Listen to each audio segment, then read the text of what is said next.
তো মনসুন জিনিসটা কি? মনসুন বাংলায় আমরা যেটাকে বলি মৌসুমি বায়ু।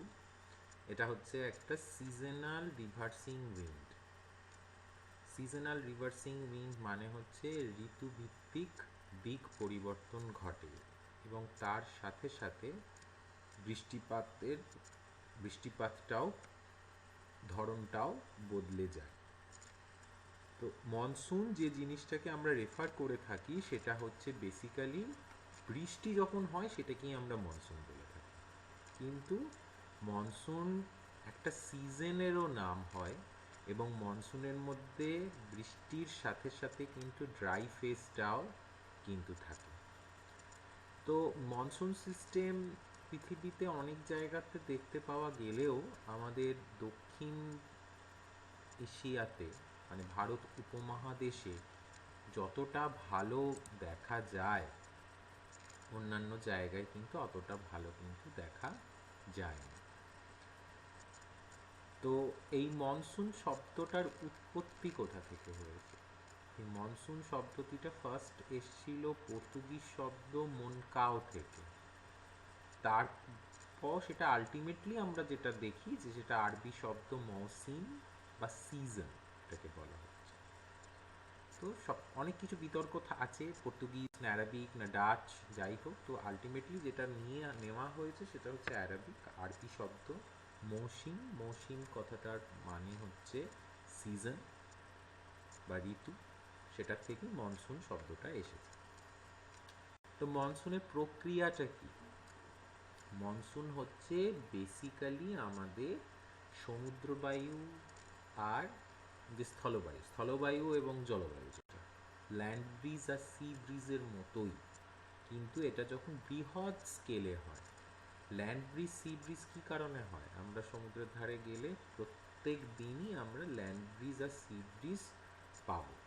দিনের বেলাতে আমাদের ভূপৃষ্ঠ উত্তপ্ত হয়। উত্তপ্ত হয়ে গেলে কি হবে? তার উপরে বায়ুটা হালকা হয়ে যাবে, হালকা হয়ে গিয়ে সেটা ঊর্ধ্বমুখী হবে। তা আমরা জানি যে পৃথিবীতে কোনো জায়গা ভ্যাকুম থাকতে পারে না। তাহলে সেই ভ্যাকুমটাকে পরিপূর্ণ করার জন্য কি করে? সমুদ্রের দিক থেকে তখন বায়ুটা আসতে শুরু করে। দিনের বেলাতে যদি আমরা সি বিচে গিয়ে বসি তাহলে আমাদের যদি সমুদ্রের দিকে মুখ করে বসি তাহলে আমাদের মুখে হাওয়াটা এসে লাগে। বিকেলবেলা কি হবে? তখন ল্যান্ড তাড়াতাড়ি ঠান্ডা হয়ে যাবে। সন্ধ্যের পর থেকে ল্যান্ড তাড়াতাড়ি ঠান্ডা হয়ে যাবে, সি কিন্তু অত সহজে ঠান্ডা হতে পারবে না। তাহলে তখন কি হবে? ল্যান্ডের ওপরে তৈরি হয়ে যাবে হাই প্রেশার, সি এর ওপর তৈরি হয়ে যাবে লো প্রেশার। তাহলে হাই প্রেশার থেকে লো প্রেশারের দিকেই বায়ু চলাচল হয় আমরা জানি। তো বিকেলবেলা তখন কি হবে? ল্যান্ড থেকে সি এর দিকে বায়ু চলাচলটা করতে থাকবে। তাহলে ল্যান্ড অ্যান্ড সি ব্রিজের মতোই কিন্তু মনসুনের মেকানিজম, কিন্তু ল্যান্ড অ্যান্ড সি ব্রিজ হচ্ছে দৈনিক ঘটনা। ল্যান্ড অ্যান্ড সি ব্রিজে কোনো বৃষ্টিপাত হয় না, কিন্তু মনসুন হচ্ছে দৈনিক ঘটনা নয়, মনসুন হচ্ছে একটা ঋতুভিত্তিক ঘটনা। একটা পার্টিকুলার ঋতুতে আমাদের সমুদ্র থেকে স্থলভাগে বায়ু আসে, আর অপর ঋতুটাতে আমাদের স্থলভাগ থেকে জলভাগের দিকে বায়ুটা চলাচল করে। মনসুনে কিন্তু বৃষ্টিপাত হয়, এর শুষ্ক এবং আর্দ্র দুটো পর্যায়ই আছে, কিন্তু স্থলবায়ু জলবায়ু দ্বারা কিন্তু কোনো বৃষ্টিপাত সংগঠিত হয় না। তো বিভিন্ন জায়গাতে পৃথিবীতে আমরা মনসুন এলাকা পাই, কিন্তু সেগুলোকে ছদ্ম মৌসুমি এলাকাও বলা হয়, সিউডো মনসুন, মনসুনের মতো। যেখানেই এই সিজনের সাপেক্ষে রিভার্সাল হয় সেটাকেই আমরা মনসুন প্যাটার্নের সাথে তুলনা করা হয়। এখানে আমি কিছু কিছু এক্সাম্পল দিয়েছি জাস্ট অ্যাডিশনাল ইনফরমেশনের জন্য, এগুলো জাস্ট দেখে রাখতে পারিস। কিন্তু বেসিক্যালি আমরা যেটা কনসেন্ট্রেট করবো সেটা হচ্ছে এশিয়াতে। এশিয়ান মনসুন, যেটা এশিয়ান মনসুনের মধ্যে যেটা হচ্ছে যে আরও কিছু আমাদের সাব সিস্টেমগুলো আছে, তার মধ্যে হচ্ছে monsoon of south Asia. South Asia বা দক্ষিণ এশিয়ার মনসুন ছাড়াও চীন, দক্ষিণ চীন, তাইওয়ান, কোরিয়া, জাপানেরও কিছু অংশতে কিন্তু মনসুনের প্রভাব থাকে। তো আমাদের দক্ষিণ পশ্চিম যে মৌসুমি বায়ুর কথা আমরা পড়ে থাকি সেটা কিন্তু মূলতই হচ্ছে আমাদের ইন্ডিয়ান সাবকন্টিনেন্টের জন্য, ভারত উপমহাদেশ মানে ভারত, নেপাল, ভুটান, বাংলাদেশ, পাকিস্তান, এই এলাকা, শ্রীলঙ্কা, এই এলাকাগুলোর জন্যই মূলত থাকছে। তো সাউথ ওয়েস্ট যে মনসুনটা আমাদের আসে সেটা মোরলেস আমাদের বৃষ্টির পর্যায়টা হচ্ছে জুলাই থেকে সেপ্টেম্বর মাস। তো এই জুলাই থেকে সেপ্টেম্বর মাসের মধ্যেই আমাদের মূলত বৃষ্টিপাতটা ঘটে। তো এই সাউথ ওয়েস্ট মনসুন তো সারা বছর থাকে না, আসছে কোথা? আমরা যে দক্ষিণ পূর্ব এবং উত্তর পূর্ব আয়ন বায়ুর কথা জানি, এই দুটো মিলিত হয়ে কি তৈরি করে? আইটিসিজেড, ইন্টার ট্রপিক্যাল কনভার্জেন্স জোন তৈরি করে। তাহলে এই দুটো বায়ু যেখানে মিলিত হয় সেখানে আইটিসিজেড তৈরি হয়। এবার মনসুন বায়ুর উৎপত্তি কখন হচ্ছে? উত্তর গোলার্ধে গ্রীষ্মকালের পরপরই হচ্ছে। তাহলে গ্রীষ্মকালে আমরা জানি চাপ বলয়গুলি উত্তর দিকে সরতে শুরু করে, উত্তরায়ণ ঘটে। তাহলে চাপ বলয়গুলিও উত্তর দিকে শিফট করতে শুরু করে। তাহলে আইটিসিজেডটাও নিরক্ষরেখার স্থান থেকে আরও উত্তর দিকে 10 ডিগ্রি উত্তরে চলে আসে। তাহলে যখনই আইটিসিজেড তার পজিশন চেঞ্জ করলো, তাহলে দক্ষিণ পশ্চিম যে দক্ষিণ পূর্ব যে আয়ন বায়ুগুলো ছিল সেগুলো তো কি হলো? নিরক্ষরেখাকে অতিক্রম করলো। নিরক্ষরেখাকে অতিক্রম করলে আবার কে চলে আসছে? আমাদের ফেরেলের সূত্র চলে আসছে। সে কি বলছে? যে উত্তর গোলার্ধে বায়ু ডান দিকে বেঁকে যাবে, দক্ষিণ গোলার্ধে বায়ু বাঁ দিকে বেঁকে যাবে। তাহলে দক্ষিণ গোলার্ধতে দক্ষিণ পূর্ব আয়ন বায়ু ছিল, আইটিসিজেডটা উত্তর দিকে সরে যাওয়ার জন্য এই উত্তর পূর্ব দক্ষিণ পূর্ব যে আয়ন বায়ুগুলো সেটি উত্তর গোলার্ধে প্রবেশ করলো। উত্তর গোলার্ধে যেই প্রবেশ করলো তাদের অভিমুখ কিন্তু ডান দিকে বেঁকে গেল। তাহলে ডান দিকে যেই বেঁকে গেল তখন সেই বায়ুগুলো দক্ষিণ পশ্চিম বায়ুতে রূপান্তরিত হলো।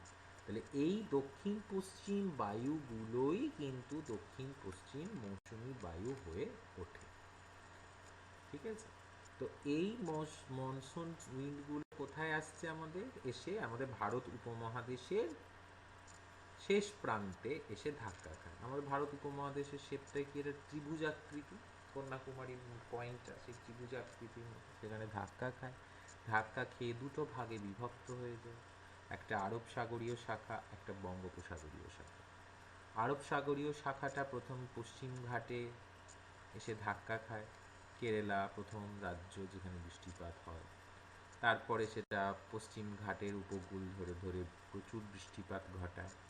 পশ্চিম ঘাটের যে পূর্ব প্রান্ত সেখানে কিন্তু বেশি বৃষ্টিপাত হয় না। তার কারণ হচ্ছে সেখানে ওটা বৃষ্টিচ্ছায়া অঞ্চল, ওটা বৃষ্টিচ্ছায়া অঞ্চল বলে সেখানে খুব বেশি বৃষ্টি কিন্তু হতে পারে না, যেহেতু দাক্ষিণাত্যের মার্গ। বে অফ বেঙ্গল মনসুনটা কি করে? সে তো বে অফ বেঙ্গলের ওপর দিয়ে প্রবাহিত হয়ে উত্তর পূর্ব ভারত, বেঙ্গল হয়ে তারপরে ভারতের মধ্যে প্রবেশ করে। পূর্ব হিমালয়ে প্রচুর পরিমাণে বৃষ্টিপাত ঘটায়। খাসি পর্বত যেটা মেঘালয়, সেখানে মসিনরাম, আগে চেরাপুঞ্জিতে সব থেকে বেশি বৃষ্টি হতো, এখন মসিনরাম হয়ে গেছে সেটা, আরেকটু উঁচুতে মসিনরাম আছে। চেরাপুঞ্জিতে ডিফরেস্টেশন এর রেট বেড়ে গেছে বলে সেখানে একটু বৃষ্টিপাতের পরিমাণটা কমে গেছে। তাহলে এইভাবে বৃষ্টিপাতটা ঘটায়। তো মূলত আমাদের এবার যখন ফিরছে, যে দিক দিয়ে ঢুকবে সেই দিক থেকেই তো ফিরতে হবে, এটাই তো মনসুনের ধর্ম। Seasonal reversal in the direction of wind, ঋতুভিত্তিক বায়ুর দিক পরিবর্তন হয়, মানে যে দিক থেকে প্রবেশ করেছে ঠিক সে তার বিপরীত দিক দিয়ে তাকে বেরোতে হবে।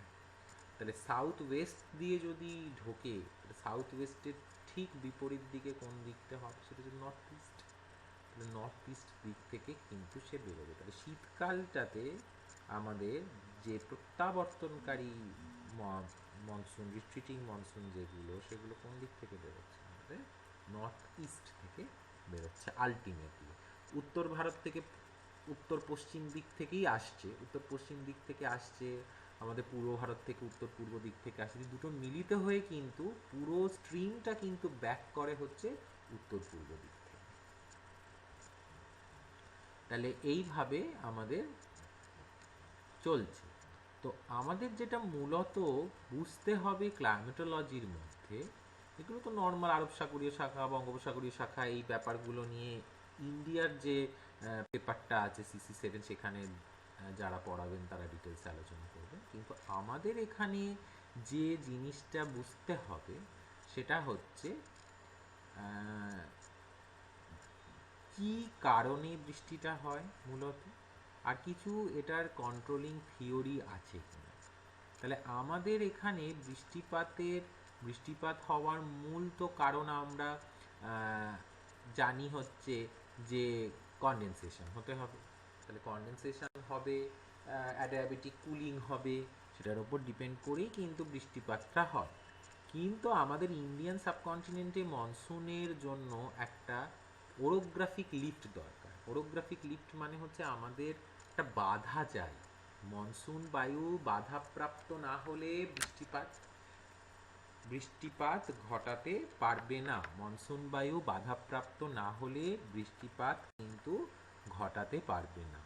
তাহলে যেখানে আমাদের মাউন্টেন্স থাকবে সেই জায়গাতেই কিন্তু বৃষ্টিপাতটা অনেক বেশি হবে। যেরকম পশ্চিমঘাটটাতে প্রচুর বৃষ্টি হওয়ার কারণ কি? পশ্চিমঘাটটাতে বৃষ্টিপাত হওয়ার মূল কারণ হচ্ছে সেখানে পশ্চিমঘাটটা আছে, পূর্ব হিমালয়টা ধাক্কা খাচ্ছে গিয়ে মনসুন, সেই কারণে বৃষ্টিপাতটা ভালো হচ্ছে, আদারওয়াইজ তো হবে না। যেমন থর কেন মরুভূমি? এই যে আরাবল্লী পর্বতটা আরব সাগরীয় শাখার সঙ্গে সমান্তরালে আছে, সে আরব সাগরীয় শাখাকে কিন্তু কোনো বাধা প্রদানই করতে পারছে না, যে কারণে কিন্তু সেখানে বৃষ্টিপাত হচ্ছে না। ঠিক আছে? তাহলে আমাদের এখানে এই বাধা পাওয়াটা যেখানে নেই, যে জায়গাগুলোতে বাধা পাচ্ছে না, সেখানে কিন্তু বৃষ্টিপাতের পরিমাণ কিন্তু কমতে থাকছে। তো কিছু নাম আমরা জানি, কিছু টার্মস ব্যবহার করা হয়, যেমন বার্স্ট অফ মনসুন। ঠিক আছে? বার্স্ট অফ মনসুন হচ্ছে মনসুন কিন্তু হঠাৎ করে আসে, যেই কারণে এটাকে বলা হয় বার্স্ট, মৌসুমি বৃষ্টিপাতের বিস্ফোরণ বা মৌসুমি বিস্ফোরণ। হঠাৎ করে যে পরিবর্তন হয়ে যায় ওয়েদার কন্ডিশনসে ভারতের মধ্যে, সেইটাকেই আমরা বার্স্টিং অফ মনসুন বলে থাকি। Abrupt rise in the mean daily rainfall হচ্ছে, নর্থ ইস্ট উত্তর পূর্ব মৌসুমি বায়ু, দক্ষিণ পশ্চিম মৌসুমি বায়ু আসছে, সেরকম। তো এটা এগুলো ছাড়া এইবার আমাদের মূল যে জায়গাটাতে আসতে হবে সেটা হচ্ছে থিওরিগুলো কি আছে, theories for mechanism of monsoon. তো প্রথম যে থিওরিটা আমি প্রথমেই বললাম, ল্যান্ড ব্রিজ আর সি ব্রিজের থিওরি। দিনের বেলাতে যে তাপমাত্রা বাড়ে বলে ল্যান্ড, কিন্তু আমাদের এখানে তো দিনের বেলা রাতের বেলা দিয়ে তো আর মনসুন বোঝানো যাবে না, আমাদের বলতে হবে যে সিজন। মনসুন যখন শুরু হচ্ছে তখন উষ্ণ তা কোথায় বাড়তে হবে? ল্যান্ডের ওপর। তাহলে সেই উষ্ণতা ল্যান্ডের ওপর বাড়বে কখন? সামার টাইমে।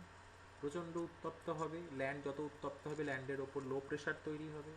রিলেটিভলি সমুদ্র শীতল থাকে বলে সি এর ওপর হাই প্রেশার তৈরি হবে। তাহলে হাই প্রেশার থেকে লো প্রেশারের দিকে বায়ুগুলো তখন আসতে শুরু করবে, মানে সি থেকে ল্যান্ড, এবং সি থেকে ল্যান্ডে আসলেই তবে কিন্তু ময়েশ্চার থাকবে, আদারওয়াইজ কিন্তু ময়েশ্চার থাকবে না।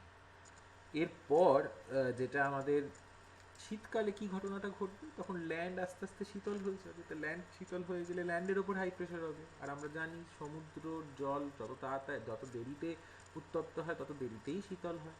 তাহলে তখন শীতল হবে না, সমুদ্রের জল উষ্ণ থাকবে ল্যান্ডের তুলনায়। তাহলে তখন সমুদ্রের ওপরে লো প্রেশার তৈরি হবে, তখন তাহলে হাই প্রেশার থেকে লো প্রেশার, তখন ল্যান্ড থেকে সি এর দিকে কিন্তু বায়ু চলাচলটা করবে। এরপর এই যে এই মেকানিজমটা বোঝাই যাচ্ছে সি ব্রিজ আর ল্যান্ড ব্রিজের ডায়াগ্রামটাতে। এরপর যেটা আমাদের আছে হচ্ছে ওই অ্যাটমসফেরিক সার্কুলেশন, যেটা আমাদের অলরেডি পড়া হয়ে গেছে, হ্যাডলি সেল, পোলার সেল, ফেরেল সেল, এইসব সেলস যেগুলো আছে, আর্থের অরবিট আছে, সিজনাল শিফটিং হচ্ছে, আইটিসিজেড সরে যাচ্ছে, যে কারণটা প্রথমেই আমি আলোচনা করে দিলাম। আইটিসিজেড যে ডাইনামিক থিওরি বলি আমরা, আইটিসিজেড শিফট করছে উত্তরায়ণ হওয়ার সময়, ট্রপিক অফ ক্যান্সারে সরে যাচ্ছে, ওপর দিকে উঠছে, আবার যখন আমাদের শীতকাল হচ্ছে তখন ট্রপিক অফ ক্যাপ্রিকনের দিকে নেমে আসছে, মানে মকরক্রান্তির দিকে চলে আসছে। তাহলে কি হচ্ছে, এই আইটিসিসের শিফট করছে, তার সাথে সাথে ট্রেড উইন্ডের পজিশনও শিফট করছে, সে কারণে তারা দক্ষিণ পূর্ব ট্রেড উইন্ড দক্ষিণ পশ্চিমে রূপান্তরিত হয়ে যায়। ঠিক আছে, এরপর যেটা আছে, আগের দিন আমরা জেট স্ট্রিম পড়েছি। জেট স্ট্রিম কি, জেট স্ট্রিমের টাইপস কি, তো জেট স্ট্রিমের সঙ্গে মনসুনের কি সম্পর্ক রয়েছে সেই জিনিসটাও একটুখানি আমাদের দেখতে হবে। তো আমরা তো এখানে সাবট্রপিক্যাল জেট নিয়ে, পোলার জেট এগুলো পড়েছি, তো আমাদের তো পোলার জেটের প্রভাব তো আর এখানে আসার কোনো পসিবিলিটি নেই। তো জেট স্ট্রিম আমরা আপার এয়ার ওয়েস্টার্লি, পশ্চিমা বায়ু যেগুলো হয়, প্রচণ্ড ভেলোসিটি তাদের। তো এইখানে আমাদের মনসুন ক্রিয়েশনটাতে যে টিবেটের যে প্ল্যাটোটা, তিব্বতের যে মালভূমিটা, এটা একটা মুখ্য ভূমিকা পালন করে। সেখানে কিন্তু হাই টেম্পারেচার তৈরি হয় ডিউরিং সামার। কী কারণ, অত উঁচু জায়গাতে অত ঠান্ডা, তা সত্ত্বেও ওখানে টেম্পারেচারটা বেশি হয় কেন সামারে, যেহেতু ওটা হচ্ছে রকি সারফেস। রকি সারফেস হলে, বেয়ার সারফেস হলে, সেই জায়গাটাতে রক্স থাকলে কি হবে, তারা হিট অ্যাবজর্ব করবে বেশি, তাহলে হিটটা রক্সের মধ্যে রয়ে যাবে, তাহলে হিট অ্যাবজর্ব করে গেলে ওখানে টেম্পারেচারটা ওই জন্য গরমকালেতে অত্যধিক বেশি হয়ে যায়। এইটার জন্য ইস্টার্লি জেট তৈরি হয়, ট্রপিক্যাল ইস্টার্লি জেটটা তৈরি হয়। শীতকালে ওয়েস্টার্লি জেট থাকে, সেইটাকে প্রতিস্থাপন করে গরমকালে কিন্তু ট্রপিক্যাল ইস্টার্লি জেট তৈরি হয়ে যায়। এই ওয়েস্টার্লি জেট হচ্ছে হাই প্রেশার তৈরি করে শীতকালে। এখন যেটা হচ্ছে সেটা হচ্ছে ওয়েস্টার্লি জেটের প্রভাবে। এটার জন্য নর্থ টু সাউথ ফ্লো হয়ে যায় মনসুনে, নর্থ ইস্ট মনসুন হয়ে যায়। যখনই নর্থওয়ার্ড শিফট হচ্ছে ভার্টিক্যাল সানে, তখন এই ওয়েস্টার্লি জেটটাও আরও উত্তর দিকে সরে যাচ্ছে। তাহলে ওয়েস্টার্লি জেট যদি আরও উত্তর দিকে সরে যায়, তাহলে তার জায়গায় তিব্বতের মালভূমি উত্তপ্ত হয়ে যাওয়ার পর সেখানে একটা নতুন জেট তৈরি হয়, সেটা হচ্ছে ট্রপিক্যাল ইস্টার্লি জেট, যেটা আমাদের ভারতের যে সমভূমি অঞ্চলে লো প্রেশার বা নিম্নচাপ তৈরি করে। ঠিক আছে, যেটাকে আমরা সাউথ ওয়েস্ট মনসুন বলছি। তো জেট স্ট্রিম থিওরিতে কি দাঁড়াচ্ছে আলটিমেটলি, যে অনসেট অফ সাউথ ওয়েস্ট মনসুনটা কিসের জন্য আসছে, যে সাউথ ওয়েস্টার্লি জেট সরে যাচ্ছে উত্তর দিকে আরও, এবং ধীরে ধীরে সরছে, এবং তার সাথে সাথে তিব্বতের মালভূমি উত্তপ্ত হয়ে যাচ্ছে। সেই তিব্বতের মালভূমি উত্তপ্ত হয়ে গিয়ে লো প্রেশার তৈরি করে ওয়েস্টার্লি জেটকে আরও উত্তর দিকে সরিয়ে দিচ্ছে, এবং তাকে কাজ করতে বাধা দিচ্ছে। সেটার জায়গাতে একটা ইস্টার্লি জেট আসছে, সেই ইস্টার্লি জেট এসে এই মনসুনটাকে ঘটাতে সাহায্য করছে। যদিও দুটোই কিন্তু মনসুন, এবার আমাদের যে একটা ধারণা হয়ে গেছে মনসুন মানেই শুধু বৃষ্টি বৃষ্টি, সেটা তো নয়। মনসুন কিন্তু সাউথ ওয়েস্ট এবং নর্থ ইস্ট দুটোই কিন্তু মনসুন। মনসুন কথা হচ্ছে সিজনাল রিভার্সাল। আমি শুধু বৃষ্টিপাতের জন্য বায়ুকে ঢুকিয়ে দিলাম, তারপরে যখন বৃষ্টিপাত বন্ধ হয়ে গেল, কেন বন্ধ হয়ে গেল সেটাও তো আমাকে বুঝতে হবে। তাহলে দুটো জিনিসই আমাকে বুঝে নিতে হবে। তাহলে এই হচ্ছে আমাদের জেট স্ট্রিমের। তো জেট স্ট্রিমের সাথে সাথে আরও একটা জিনিস আমরা পাই, সেটা আমাদের এখানে ঘটে না ঠিকই, কিন্তু সেটার নাকি প্রভাব আমাদের মনসুনের ওপর পড়ে। সেটা হচ্ছে এল নিনো সাদার্ন অসিলেশন, এনসো বলা হয়। এল নিনো সাদার্ন অসিলেশন খুব ইম্পর্টেন্ট একটা শর্ট ফর্ম লিখতে দেয়, যে এনসোর ফুল ফর্ম লেখো, খুব আসে, 2 মার্কস দিয়ে দেয়। তো এল নিনো জিনিসটা হচ্ছে পেরু, দক্ষিণ আমেরিকার পেরু উপকূলে, তো আমাদের সচরাচর ওখানে শীতল পেরুভিয়ান বা হামবোল্ট কারেন্ট প্রবাহিত হয়। সেটার জায়গাতে যদি উষ্ণ স্রোত প্রবাহিত হয়, কিন্তু সেটা কবে হবে কখন হবে কেউ জানে না। Warm surface water moving toward the coast of Peru, এটা যদি হয় তাহলে কি হবে, তাপমাত্রা বেড়ে যাবে। ওই জায়গাটার যে এলাকাটা শীতল, সেখানে যদি হঠাৎ উষ্ণ জল প্রবেশ করে, তাহলে সেখানকার তাপমাত্রা বেড়ে যাবে। তাহলে তাপমাত্রা যদি বাড়তে শুরু করে, তাহলে যে জায়গাটা শীতল ছিল তার মানে সেখানে উচ্চচাপ ছিল, সেখানে যদি তাপমাত্রা আমরা বাড়িয়ে দিই, তাহলে সেখানে নিম্নচাপ হয়ে যাবে। তাহলে পৃথিবীর একটা জায়গাতে যদি রিভার্স হয়ে যায়, যেটা হাই প্রেশার ছিল সেটা লো প্রেশার হয়ে গেল, যেটা লো প্রেশার ছিল সেটা হাই প্রেশার হয়ে গেল। তাহলে পৃথিবীর অন্য প্রান্তে তো অ্যাডজাস্টমেন্ট করতে হবে, তবে তো টোটাল সার্কুলেশনটা ঠিক থাকবে। তাই জন্য এটাকে সাদার্ন অসিলেশন বলছে, ঢেঁকির মতো। যে অসিলেশন মানে এই যে ঢেঁকি তো দেখেছি যে একদিকটা প্রেশার দিয়ে নামালে অন্য দিকটা উঠে যাবে, আবার অন্য দিকটা যদি আবার নামে তাহলে এদিকটা উঠে যাবে। তাহলে সেই ঢেঁকি যেভাবে থাকে, তাহলে আমার যেখানে হাই প্রেশার আছে সেখানে যদি লো প্রেশার থাকার কথা ছিল তাহলে সেখানে হাই প্রেশার হয়ে গেল। তাহলে অন্য জায়গাতে কিন্তু যেখানে লো প্রেশার ছিল সেটাকে হাই হতে হবে, তবে তো দুটো ব্যালেন্স হবে, আদারওয়াইজ কিন্তু ব্যালেন্স হবে না। তাহলে এই হচ্ছে আমাদের এল নিনো আর সাদার্ন অসিলেশন। তাহলে এল নিনো আর সাদার্ন অসিলেশন পরেটা, যখনই অ্যাটমসফেরিক কম্পোনেন্টটা তৈরি হবে তখন কি হবে, যে মনসুন নাকি দুর্বল হয়। যদিও এটার কিন্তু 100% প্রুফ নেই। এল নিনো হলেই যে মনসুন দুর্বল হবেই আর অন্য কোনো কারণ নেই মনসুন দুর্বল হওয়ার, সেটা কিন্তু নয়। এরকম অনেক বছর পাওয়া গেছে যেখানে এল নিনো হয়নি, তা সত্ত্বেও মনসুন দুর্বল হয়েছে। কিন্তু নর্মালি দেখা গেছে যে এল নিনো হলে, যেহেতু পৃথিবীর সামগ্রিকভাবে একটা উচ্চচাপ এবং নিম্নচাপের যে সাধারণ যে প্যাটার্নটা সেটা বিঘ্নিত হয়, সেই বিঘ্নিত হওয়ার জন্য আমাদের মনসুনের ওপরও তার প্রভাবটা পড়ে। তাহলে এল নিনোর প্রভাব যেটা, সেটা এইটুকুই যে হতে পারে, এবং মনসুন দুর্বল এবছর মানি সেটা এল নিনোর জন্য হয়েছে সেটা কিন্তু নয়, এটা কিন্তু প্রমাণিত করা যায়নি। মনসুনের মতো জটিল একটা মেকানিজম পৃথিবীতে কিন্তু কোথাও হয় না, যে কারণে এই মনসুন নিয়ে গবেষণা করতে এসেছিল পৃথিবীর বিভিন্ন দেশ থেকে। ঠিক আছে, মোনেক্স মনসুন এক্সপেরিমেন্ট করা হয়েছিল। সেই মনসুন এক্সপেরিমেন্ট করতে গিয়ে দেখছে যে প্রত্যেক বছরই ডেটা চেঞ্জ হয়ে যাচ্ছে, প্রত্যেক বছরই বিভিন্ন বিভিন্ন প্যাটার্ন পাচ্ছে, যে কারণে সব বিদেশের লোকজন এসে আমাদের এই আরব সাগর, ভারত মহাসাগর, বঙ্গোসাগরে বিভিন্ন জায়গাতে জাহাজ বসিয়ে 2 বছর 3 বছর ধরে অনেক গবেষণা করে তারা চলে গেছে ফেরত, যে বলছে যে এত জটিল প্রক্রিয়া ক্ষণে ক্ষণে তার রূপ পাল্টে যায়, তাকে নিয়ে আমরা কি থিওরি বানাবো, তাকে নিয়ে আমরা কি সঠিক সিদ্ধান্ত দেবো, তাই জন্য থাক বাদ দিয়ে চলে গেছে। তো সেই হচ্ছে এই মনসুনের ব্যাপারটা। তাহলে এইটুকুই দেখতে হবে।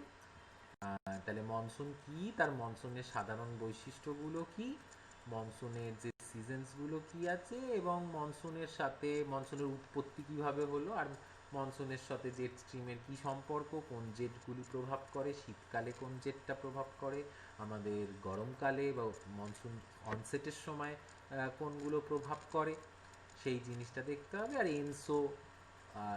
এনসো কি, আর এনসোর সঙ্গে কি আদেও আমাদের মনসুনের কি রিলেশনশিপ আছে সেটা আমাদের দেখে নিতে হবে।